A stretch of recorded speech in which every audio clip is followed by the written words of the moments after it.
నమస్కారం వనజ న్యూస్ కి స్వాగతం. హెడ్లైన్ చూద్దాం.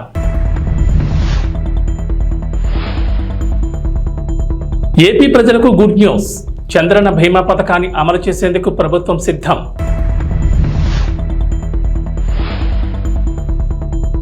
ఏపీలో భారీగా ఐఏఎస్ల బదిలీలు.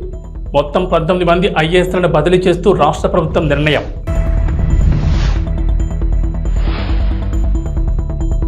బీఆర్ఎస్ కు మరో షాక్. కాంగ్రెస్ కూటికి రాజేంద్రనగర్ ఎమ్మెల్యే ప్రకాష్ గౌడ్.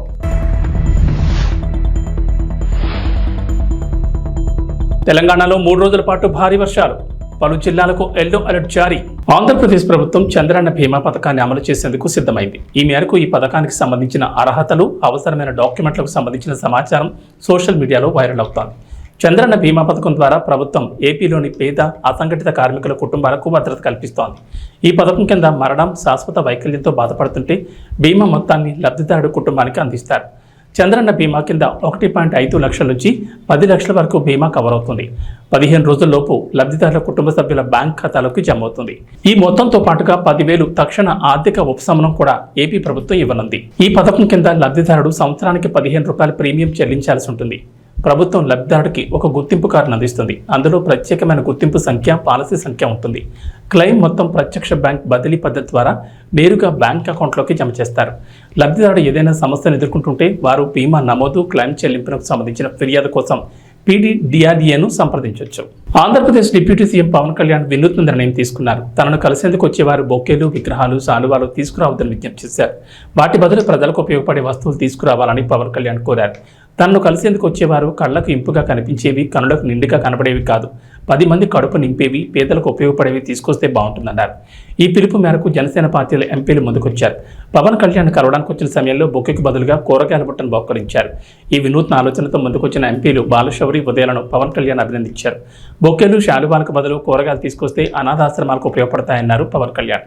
బొకేలు, శాలువాలు కొనుగోలు చేసే డబ్బులతో అన్నా క్యాంటీన్లో కూడా సాయం చేయొచ్చని, విగ్రహాలు, శాలువాలు తీసుకురావద్దని, వాటిని ఏం చేయాలో కూడా తెలియడం లేదన్నారు. ఎంపీలు మొదలుపెట్టారు. అందరూ ఇలాగే చేయాలని కోరారు. బొకేలు, శాలువాలు బదులు కూరగాయలు మాత్రమే కాదని, వారికి తోచిన విధంగా పేదలకు ఉపయోగపడే విధంగా ఏదైనా సాయం చేయొచ్చన్నారు. శాలువాలు, బొకేలు బదులు ప్రజలు ఏదైనా సాయం చేసే ప్రయత్నం చేయాలని కోరారు. డిప్యూటీ సీఎం పవన్ కళ్యాణ్ తీసుకున్న వినూత్న నిర్ణయాలపై ప్రశంసల వర్షం కురుస్తోంది. ఆంధ్రప్రదేశ్లో మరోసారి ఐఏఎస్ అధికారుల్ని ప్రభుత్వం బదిలీ చేసింది. మొత్తం 19 మంది ఐఏఎస్లను బదిలీ చేస్తూ రాష్ట్ర ప్రభుత్వ ప్రధాన కార్యదర్శి నీరబ్ కుమార్ ప్రసాద్ ఉత్తర్వులు జారీ చేశారు. స్టాంప్స్ అండ్ రిజిస్ట్రేషన్స్ ప్రత్యేక సీఎస్గా ఆర్పి సిసోడియాను నియమించారు. భూ పరిపాలన చీఫ్ కమిషనర్గా జి జయలక్ష్మి, అటవీ పర్యావరణ శాస్త్ర సాంకేతిక శాఖ ప్రత్యేక సీఎస్గా జి అనంతరామ్ నియమిస్తూ ఉత్తర్వులిచ్చారు. గ్రామ వార్డు సచివాలయాల శాఖ బాధ్యతల నుంచి అజయ్యను రిలీవ్ చేయగా వ్యవసాయ శాఖ డైరెక్టర్ హరికిరణ్ ను ప్రభుత్వం బదిలీ చేసింది. తెలంగాణలో రాజకీయ పరిణామాలు రోజురోజుకు మరింత ఆసక్తికరంగా మారుతున్నాయి. రేవంత్ రెడ్డి మొదలుపెట్టిన ఆపరేషన్ ఆకర్ష్లో భాగంగా ఇప్పటికే ప్రతిపక్ష బీఆర్ఎస్ పార్టీకి చెందిన 7 సిట్టింగ్ ఎమ్మెల్యేలు, 6 ఎమ్మెల్సీలు కాంగ్రెస్ కండువా కప్పుకోగా ఇప్పుడు మరో ఎమ్మెల్యే షాక్ ఇచ్చారు. రాజేంద్రనగర్ ఎమ్మెల్యే ప్రకాష్ గౌడ్ కూడా కాంగ్రెస్ కూటికి చేరుకునేందుకు సిద్ధమయ్యారు. ఇప్పటికే కాంగ్రెస్ నాయకత్వంతో చర్చలు పూర్తయ్యాయని, కండువా కప్పుకోవడమే తరువాయిగా మారిందని తెలుస్తోంది. రేపు సీఎం రేవంత్ రెడ్డి సమక్షంలో ప్రకాష్ గౌడ్ కాంగ్రెస్ తీర్థం పుచ్చుకోనున్నట్లు సమాచారం. ప్రకాష్ గౌడ్తో పాటు మరో 2 మున్సిపల్ చైర్మన్లు కూడా కాంగ్రెస్ కూటికి చేరుకోనున్నారు. గత 3 నెలల క్రితమే రాజేంద్రనగర్ ఎమ్మెల్యే ప్రకాష్ గౌడ్ కూడా కాంగ్రెస్ కండువా కప్పుకునేందుకు సిద్ధమయ్యారన్న వార్తలు చక్కర్లు కొట్టాయి. కాంగ్రెస్ రాష్ట్ర నాయకత్వంతో చర్చలు కూడా పూర్తయ్యాయని, ఇక కండువా కప్పుకోవడమే తరువాయన్న సందర్భంలో బీఆర్ఎస్ పెద్దలు రంగంలోకి దిగారు. ప్రకాష్ గౌడ్తో మంతనాలు జరిపారు. బీఆర్ఎస్ పార్టీని వేడొద్దంటూ బుజ్జగింపులు జరిపారు. దీంతో ప్రకాష్ గౌడ్ మనసు మార్చుకోవడంతో చేరికకు అప్పుడు బ్రేక్ పడింది. కట్ చేస్తే ఇప్పుడు మళ్లీ బీఆర్ఎస్ నాయకత్వానికి షాక్ ఇస్తూ కాంగ్రెస్ పార్టీలో చేరేందుకు సిద్ధమయ్యారు. మొత్తానికి నాటకీయ పరిణామాల మధ్య ప్రకాష్ గౌడ్ చేరికపై క్లారిటీ వచ్చింది. హైదరాబాద్ నగరవాసులకు ట్రాఫిక్ కష్టాల నుంచి ఉపశమనం కలగనుంది. భాగ్యనగరంలో మెట్రో రైల్ 2వ దశ విస్తరణలో భాగంగా ఎల్బీ నగర్ నుంచి హయత్ నగర్ వరకు దాదాపు 7 కిలోమీటర్ల మేర నిర్మాణం చేపట్టనున్నారు. ఈ మార్గంలో మొత్తం 6 స్టేషన్లు రాబోతున్నాయి. సగటున కిలోమీటర్కు అటు ఇటుగా ఒక స్టేషన్ ప్రతిపాదించారు. విజయవాడ జాతీయ రహదారి కావడం, కొన్ని ప్రాంతాల్లో ఫ్లైఓవర్ల నిర్మాణం జరుగుతున్న నేపథ్యంలో మెట్రో స్టేషన్లు ఏర్పాటు చేసే ప్రాంతాలపై జాగ్రత్తలు తీసుకుంటున్నారు. రహదారికి 2 వైపుల నుంచి మెట్రో స్టేషన్కి ఎటువంటి ఇబ్బంది లేకుండా చేరుకోవడానికి వీలుగా వాటి స్థానాలను సర్దుబాటు చేస్తున్నారు. ఈ మేరకు నేషనల్ హైవేస్ అథారిటీతో కలిసి సమగ్ర ప్రాజెక్టు నివేదిక రూపకల్పనకు మెట్రో రైల్ అధికారులు తుది రూపించారు. 2వ దశ విస్తరణలో వేర్వేరు మార్గాల్లో 70 కిలోమీటర్ల మెట్రో రైల్ మార్గాల నిర్మాణాన్ని ప్రతిపాదించారు. ఇందుకు సంబంధించిన డిపిఆర్ పనులు ప్రస్తుతం జరుగుతున్నాయి. ఇందులో మియాపూర్ నుంచి ఎల్బీ నగర్ వరకు ఉన్న కారిడార్ 1కు పొడిగింపైన ఎల్బీ నగర్ హయత్ నగర్ మార్గం ఒకటి. ఈ మార్గంలో చింతలకుంట వద్ద ఒక స్టేషన్ ఏర్పాటు చేయనున్నారు. ఎల్బీ నగర్ నుంచి చింతలకుంట వరకు మధ్యలో మెట్రో రైల్ మార్గం ఉంటుంది. మిగతా 5 స్టేషన్లు ఎక్కడెక్కడ అనేది త్వరలోనే స్పష్టత రానుంది. హైదరాబాద్ నగరంలో మరోసారి పోలీసు కాల్పుల కలకలం చోటు చేసుకుంది. నాంపల్లి రైల్వే స్టేషన్ వద్ద అనుమానాస్పదంగా తిరుగుతున్న 2 వ్యక్తులను గుర్తించిన పోలీసులు వారిని ప్రశ్నించారు.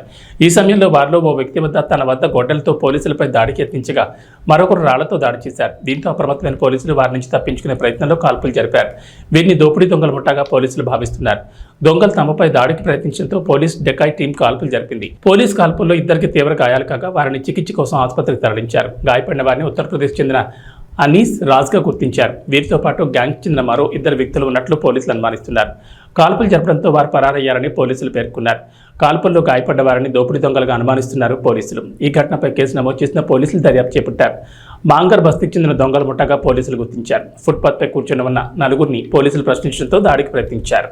మోపిదేవి మండల పరిధిలోని కొత్తపాలెం గ్రామంలో కరకట్టను ఆనుకుని కొలువుదీరిన శ్రీ దుర్గా కోటేశ్వర స్వామి వారి ఆలయంలో లక్ష కుంకుమార్చన దీపోత్సవం కార్యక్రమాలను వీనులు విందుగా నిర్వహించారు.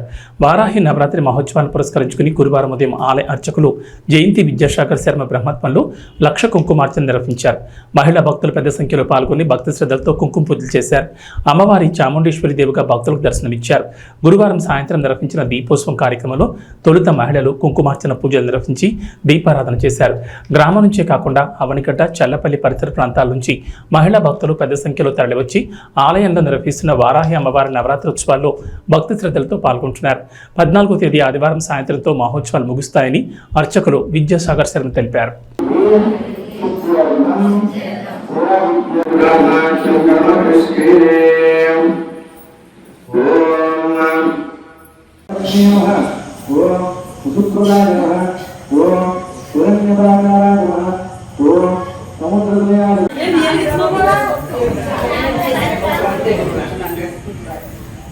మగవాళ్ళు కూడా వెలిగించవచ్చు. కూడా వస్తే చేస్తాను.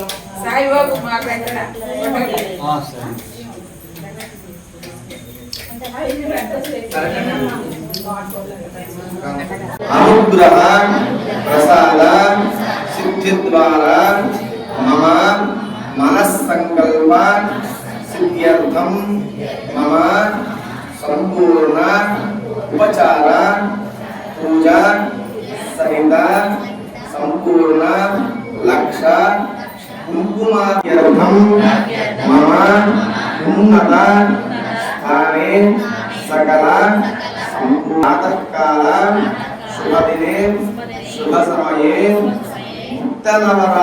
మంత్రాలయంలో జనసేన పార్టీ 4 మండల నాయకులతో కార్యకర్తలతో సమావేశం జరిగింది. ఈ సందర్భంగా జనసేన నాయకులు కొన్ని విమర్శలు చేశారు. వాటికి నాయకులు కార్యకర్తలు స్పందించి వివరణ ఇచ్చారు. 2019 ఎన్నికల్లో ఎమ్మెల్యేగా మంత్రాలయం నియోజకవర్గంలో పోటీ చేసి ఓడిపోయాను. జనసేన పార్టీ అధిష్టానం ఆదేశం ఏమిటంటే ఎమ్మెల్యేగా పోటీ చేసి ఓడిపోయిన వారే ఆ నియోజకవర్గ ఇన్ఛార్జిగా కొనసాగుతారని చెప్పారు. తాను అప్పటి నుంచి మంత్రాలయం నియోజకవర్గంలో 4 మండలాల్లో ప్రతి గ్రామంలో పర్యటించి కార్యకర్తల సమావేశాలు ఏర్పాటు చేసి కార్యకర్తలను చైతన్యపరిచి పార్టీని బలోపేతం చేశాను. కొన్ని గ్రామాల్లో జనసేన పార్టీ జెండా ఎగురవేశాను. నియోజకవర్గ ఇన్ఛార్జీలకు అంతకుముందు లెటర్ ప్యాడ్లు ఏమిచ్చినా అనంతరం నవంబర్ 2023 14 నియోజకవర్గాల అసెంబ్లీ కాన్స్టిట్యున్సీ లీడర్స్గా అధిష్టానం లెటర్ ప్యాడ్స్లో పంపడం జరిగింది. మిగిలిన 13 నియోజకవర్గాల్లో లేని సమస్య మంత్రాలయం నియోజకవర్గంలోనే ఎందుకు వచ్చింది? ఇప్పుడు ఆ నియోజకవర్గాల్లో వాళ్ళు ఇన్ఛార్జీలుగా కొనసాగుతున్నారా లేదా? నేను నా పైన వాళ్లకు ఫోన్ చేయడం జరిగిందని, మీరు ఇన్ఛార్జ్ కాదని ఎవరు చెప్పారని అన్నారు. కౌతాళ గ్రామం నుంచి పెద్ద సంఖ్యలో మంత్రాలయానికి వచ్చి జనసేన పార్టీ ఇన్ఛార్జ్ వాల్మీకి లక్ష్మణ్ ఆధ్వర్యంలో జనసేన పార్టీలో చేరారు. సులేకేరి గ్రామం నుంచి కూడా వచ్చిన ప్రజలు జనసేన పార్టీలో చేరారు. వాళ్ళందరూ కూడా పవన్ కళ్యాణ్ మీద అభిమానంతో జనసేన పార్టీ ఆశయాలను మెచ్చి పార్టీలో చేరామని, ఇక నుంచి పవన్ కళ్యాణ్ జనసేన పార్టీకి అండగా ఉండి పార్టీ పటిష్టత కోసం కృషి చేస్తామని తెలిపారు. లీడర్లు అయితేనేమి చాలా మంది కూడా చాలా కృషి చేశారు. గెలుపునకు చాలా వాళ్ళ శక్తివంతం లేకుండా కృషి చేశారు. ఇకపోతే ముఖ్యమైన క్లారిటీ ఇవ్వదలుచుకున్నాను. ఎవరైనా మా కార్యకర్తలు కూడా చాలా మంది కూడా నాయకులు చెప్పిన దానికి మా కార్యకర్తలే జవాబు ఇవ్వడం జరిగింది. ఇంకా ఫైనల్ గా నేను మీకు చెప్పదలుచుకున్నది ఏమంటే, మా మంత్రాలయం నియోజకవర్గంలో ఉండే నాయకులైతేనేమి, కార్యకర్తలైతేనేమి, క్రియాశీలక సభ్యులైతేనేమి, ప్రతి ఒక్కరికి నేను ఒక క్లారిటీ ఇవ్వదలుచుకున్నాను. అది ఏమిటంటే, నవంబర్ నెల 23వ తారీఖున పార్టీ ఒకటి ఆదేశించింది. ఏమని ఆదేశించింది, 14 నియోజకవర్గాల కాన్స్టిట్యూన్సీ లీడర్స్ అనేది ఒకటి మాకు లెటర్ ప్యాడ్ లో ఇంటికి రావడం జరిగింది. అది మేము దాని ప్రకారంగా మేము నడుచుకుంటున్నాము. కాబట్టి నా ఒక్కడే కాదు, ఇక్కడ మంత్రాల నియోజకవర్గం ఒకటే కాదు, 14 నియోజకవర్గాల్లో ఇప్పుడు దీంట్లో పేపర్లో ఎవరైతే ఉన్నారో వాళ్లే ఇన్ఛార్జీలుగా కొనసాగుతున్నారు. ఈ 13 నియోజకవర్గాల్లో లేని సమస్య మంత్రాలయంలో ఎందుకు వచ్చింది? కాబట్టి నేను ఒక క్లారిటీ ఇవ్వదలుచుకున్నాను. అది మేము 14 నియోజకవర్గాల్లో మేము ఇన్ఛార్జీలుగా కొనసాగుతున్నాము. మేము కాన్స్టిట్యూన్సీ లీడర్స్ అని దాంట్లో చెప్పిన ఇన్ఛార్జ్ అనే దాని అర్థము. కాబట్టి మేము ఆ ఇన్ఛార్జి 23వ తారీఖున మాకు లెటర్ ప్యాడ్ లో కాన్స్టిట్యూన్సీ లీడర్ ఇచ్చింది. దీనికి ఒక టైము కానీ ఒక లిమిట్ కానీ లేదు. మరి ఇది కంటిన్యూషన్ ఉంటుంది దీనికి. ఎందుకంటే ఇది ఫైనల్ లెటర్ అందరికి 14 నియోజకవర్గాల వాళ్ళకి కూడా ఇది ఇంతకుముందు ఏమి ఇచ్చినా కూడా మాఫీ. ఇది మాత్రం జనసేన పార్టీ నుంచి పార్టీ ఆదేశం ప్రకారంగా వచ్చిన లెటర్ ఇది. దీన్ని మీకు చూపిస్తున్నా, దీన్ని మీకు పత్రికా విలేకరుల ద్వారా ఈ టీవీ ఛానల్స్ ద్వారా మీ అందరి దృష్టికి తీసుకొస్తున్నా. ఇకపోతే మన అందరూ కూడా నిన్న కొంతమంది ఏదో విమర్శించినా కూడా అది నేను పట్టించుకోవడం లేదు. కాకపోతే కొంతమంది నాయకులు వాళ్ళకి దేనివల్లనో ఒకవేళ అసంతృప్తి ఉండొచ్చు. నేను అందరూ కూర్చొని మాట్లాడుకొని ఆ ప్రాబ్లమ్స్ రావడం జరిగింది. కానీ వాళ్ళు కవతాళం మండలంలో ప్రతి ఒక్క నాయకుడు కూడా మనకు అందుబాటులో ఉండి ఇప్పటి నుంచి మనకు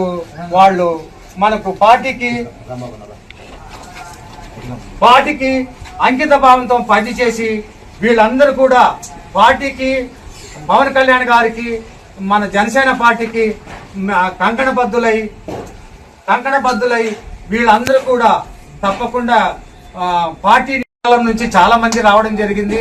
వీళ్ళందరూ కూడా నేను పత్రికా ముఖంగా పేర్లు నేను తెలియజేస్తున్నాను.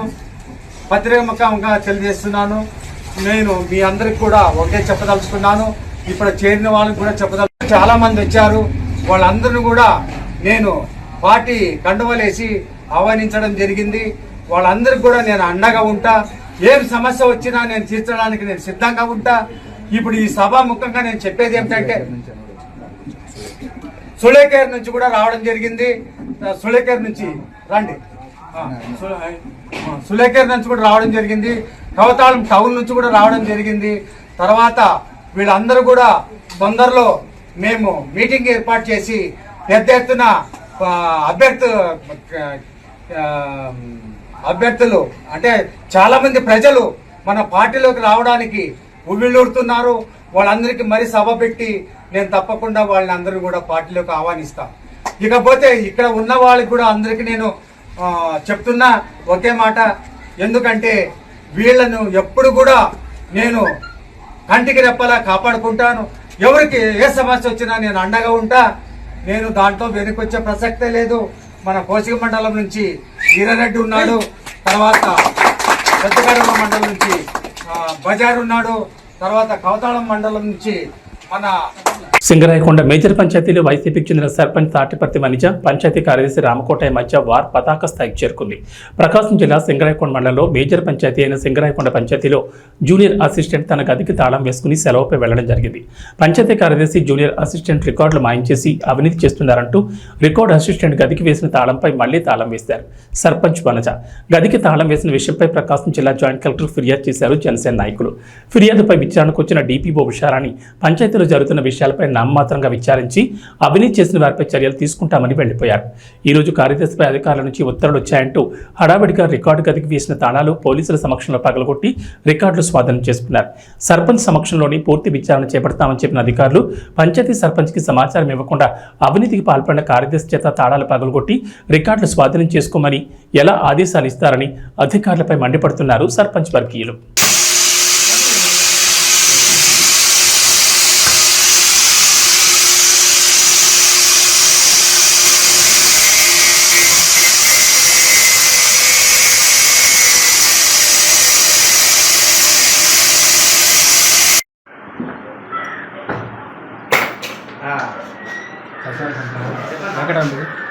మహిళా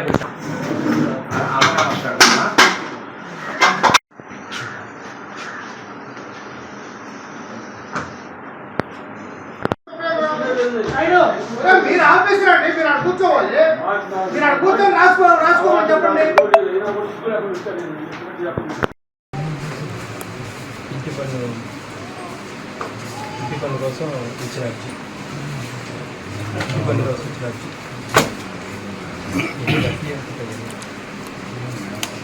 బిఎల్ఆర్ ఫైల్స్ 2019, బిఎల్ఆర్ ఫైల్ 2019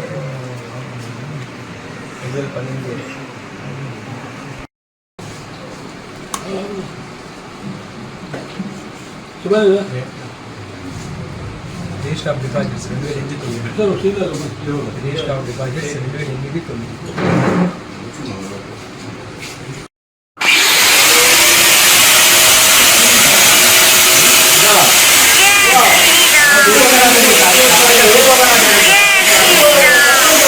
శంకరాగడ పంచాయతీ కార్యదర్శిగా 4 నెలల నుంచి చేస్తున్నాను.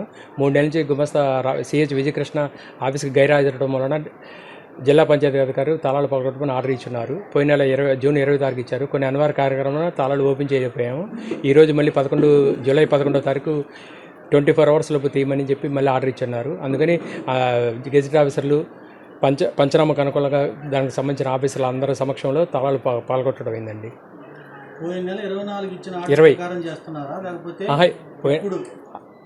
ఈరోజు పోయిన నెల 20 తారీఖు ఆర్డర్ ఇచ్చారు. రిమైండర్కి మళ్ళీ ఈరోజు ఇంకో ఆర్డర్ ఇచ్చారు, మళ్ళీ 24 hours తీయమని. అందుకని ఈరోజు తాళం తీసే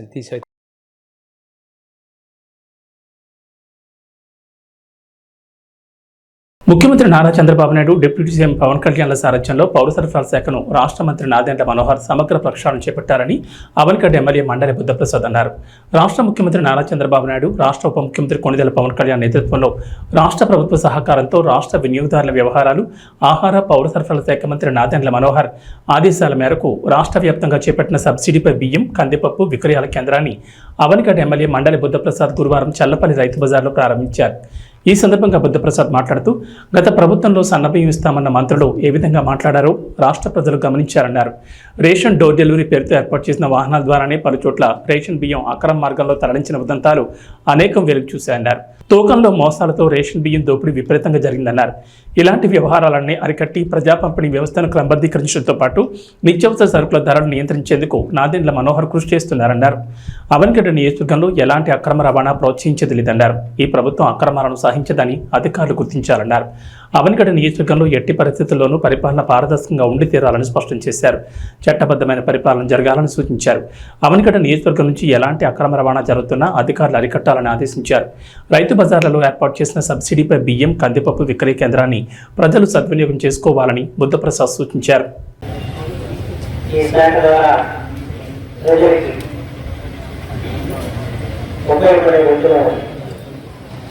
కార్యక్రమం చేయాలని ప్రారంభించి మొట్టమొదటిగా ఈరోజున ఈ సరస్వైన ధరలో నాణ్యమైన సరుకులు అమ్మకాలు పెట్టి ఈ కార్యక్రమాన్ని ఇక్కడ ప్రారంభించడం జరిగింది. ప్రస్తుతం ఈ కార్యక్రమం రైతు బజార్ ఉన్న చోట మాత్రమే ప్రారంభించుకున్నాం. అవనిగడ్డ జిల్లాలో ఉన్న ఒక రైతు బజార్ కంటే ఇక్కడ మన కార్యక్రమాలు ప్రారంభించుకోవడం జరిగింది. దీనికి రైస్ మిల్లర్స్ అసోసియేషన్ దీంట్లో మనకి మన కందిపప్పు బయట దాదాపు 180 రూపాయలు, దాని విలువ 160 రూపాయలు మనం అందుతుంది. అలాగే బియ్యం 50 రూపాయలు 55 పైసలు బయట ఉంటే కేవలం 49 రూపాయలకి ఇక్కడ మంచి స్కీములు బీపీటీ స్టోరీ మసూరి బియ్యాన్ని ఇక్కడ అందించే కార్యక్రమం. అలాగే బియ్యం వచ్చి బీపీటీ సోనా మసూరి 52 రూపాయలు 40 పైసలు బయట ఉంటే దాని వలన 42 రూపాయలు అందిస్తుంది. దీనికి వాళ్ళు వినియోగదారు అందరూ కూడా దీన్ని వినియోగించుకోవచ్చు. దీనికి మనకు ప్రత్యేకించి రేషన్ స్టాకులకు సంబంధం లేదు. రేషన్ స్టాక్ చేసే కార్యక్రమాలు జరుగుతూ ఉంటాయి. దానివల్ల ప్రజలందరూ కూడా ఈ ధర పెరిగిపోయి ఇబ్బంది పడుతున్న సమయంలో ఒంటైన ఉత్సవం కలిగించాలని ఆలోచనతో ఈ కార్యక్రమం ప్రారంభించడం జరిగింది. అంటే దీని అందరూ కూడా సద్వినియోగం చేసుకోవాలని ఈ సందర్భంగా కోరుతున్నాను. మన రైతు బజార్ మన అన్నింటి నిజంలో చాలా RRR మూవీతో పాన్ ఇండియా స్టార్కి ఎదిగిన రామ్ చరణ్కు ఉత్తరాదిని కూడా పెద్ద ఎత్తున అభిమానులు ఉన్నారు. చరణ్ తాజా చిత్రం గేమ్ చేంజర్ కోసం ఆయన ఫ్యాన్స్ ఆతృతగా ఎదురుచూస్తున్నారు. సుకుమార్, బుచ్చిబాబు సినిమాలు కూడా లైన్లో ఉన్నాయి. మరోవైపు ఇప్పటికే రామ్ చరణ్ వద్ద ఎన్నో ఖరీదైన కార్లు ఉన్నాయి. తాజాగా ఈ ఖాతాలో మరో ఖరీదైన కారు చేరింది. Rolls Royce latest version spectra కారును చరణ్ కొన్నారు. దీని ధర ఏకంగా 7.5 కోట్లని సమాచారం. తాజాగా ముంబైలో జరుగుతున్న ప్రముఖ వ్యాపారవేత్త ముఖేష్ అంబానీ కొడుకు అనంత్ అంబానీ వేడుకలకు వెళ్లడానికి శంషాబాద్ ఎయిర్పోర్ట్కు ఈ కారులోనే చరణ్ వెళ్లారు. తన భార్య ఉపాసన, కూతురు క్లీంకారాలతో కలిసి ఆయన ముంబై వెళ్లారు.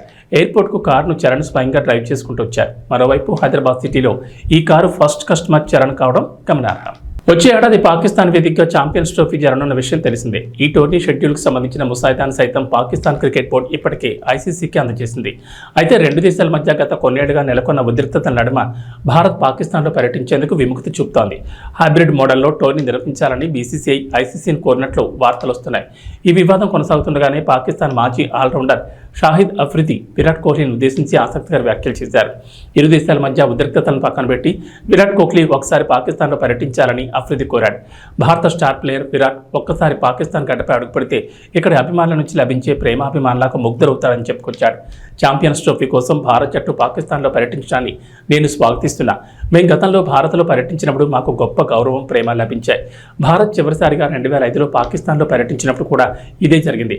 భారత్, పాకిస్తాన్ దేశాల్లో ఆయా జట్ల పర్యటనలను రాజకీయాలకు దూరంగా ఉంచాలి. రెండు జట్లు తలపడ్డాన్ని మించింది మరొకటి లేదని షాహిద్ అఫ్రిది అన్నాడు. ఇక వాతావరణ విషయానికి వస్తే అల్పపీడన ద్రోణి ప్రభావంతో రాష్ట్రంలో 3 రోజుల పాటు భారీ వర్షాలు కురుస్తాయని వాతావరణ శాఖ తెలిపింది. శుక్రవారం నుంచి ఆదివారం వరకు పలు జిల్లాల్లో భారీ వర్షాలకు అవకాశం ఉందని పేర్కొంది. ఈ మేరకు ఎల్లో అలర్ట్ హెచ్చరికలు జారీ చేసింది. ఆదివారం కొమరం భీం, ఆసిఫాబాద్, మంచిర్యాల, నిర్మల్, నిజామాబాద్, జగిత్యాల, పెద్దపల్లి, జయశంకర్ భూపాల్పల్లి, ములుగు, భద్రాద్రి కొత్తగూడెం, సంగారెడ్డి, మెదక్, కామారెడ్డి తదితర జిల్లాల్లో ఉరుములు, మెరుపులు, ఈదురుగాలతో కూడిన భారీ వర్షాలు పడతాయని తెలిపింది. గురువారం తూర్పు మధ్య తెలంగాణలోని పలు చోట్ల మోస్తరు నుంచి భారీ వర్షాలు కురిశాయి. ఉత్తర, తూర్పు, మధ్య తెలంగాణలో శుక్రవారం సాయంత్రం మోస్తరు నుంచి భారీ వర్షాలకు అవకాశం ఉందని ఐఎండీ అంచనా వేసింది. దక్షిణ తెలంగాణలో అక్కడక్కడ తేలికపాటి జల్లులు పడతాయని పేర్కొంది. హైదరాబాద్ నగరంలోనూ సాయంత్రం వర్షం కురిసే అవకాశం ఉందని తెలిపింది. నైరుతి రుతుపవనాలు చురుగ్గా మారడంతో రాబోయే 2 వారాల్లో రాష్ట్ర వ్యాప్తంగా వర్షాలు కురుస్తాయని ఐఎండీ అధికారులు తెలిపారు. ఏబీ బులెటిన్ విశేషాలు. నమస్కారం.